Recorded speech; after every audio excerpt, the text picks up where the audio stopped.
Sasa Mwangi na kama. Ni aje? Poa sana. Hata umefanya vizuri ukakuwa unatoka. Nimetuma kwa delivery hapa nikaambiwa niweke tu hapa kwa soja hapo. Kuna mtu atachukua. Okay, ni ya nani? Hata mimi sijui Musa tu amenipea hapo stage, hata amenilipa cash. Sijui ameniambia tu niweke hapo, kuna mtu atachukua. Ni sawa. Bwana, na nini? Wewe ni bangi unaleta huku kijana?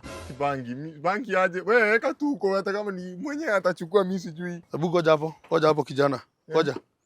Mkubwa unajua. Ngoja, unajua ni nini? Sijui sasa nitajua aje mkubwa. Nini ndiye mnauza bangi huku kutuharibia watoto, si ndio? Hapana, mimi hata ni msewa delivery. Unajua mimi ni kafe na bebanga hapa stage. Mimi sijui, mimi delivery tu shika. Usawa nduthi gani? Ngoja, nyinyi ndiye mnafanya kazi ya bodaboda Na nimekuwa nikisikia wazazi wakicomplain huku. Watoto wao wanavuta bangi. Kumbe ni wewe unafanya kazi ya delivery bangi, si ndio?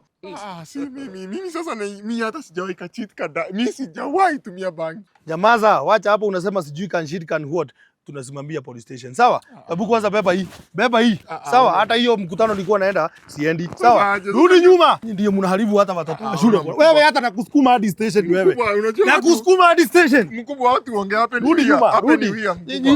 Wewe. Watu ongea, unajua hizi vitu ni wanaume ongea. Ongea wakati unaharibu watoto wa shule. Wanaume ongea wanasikizana.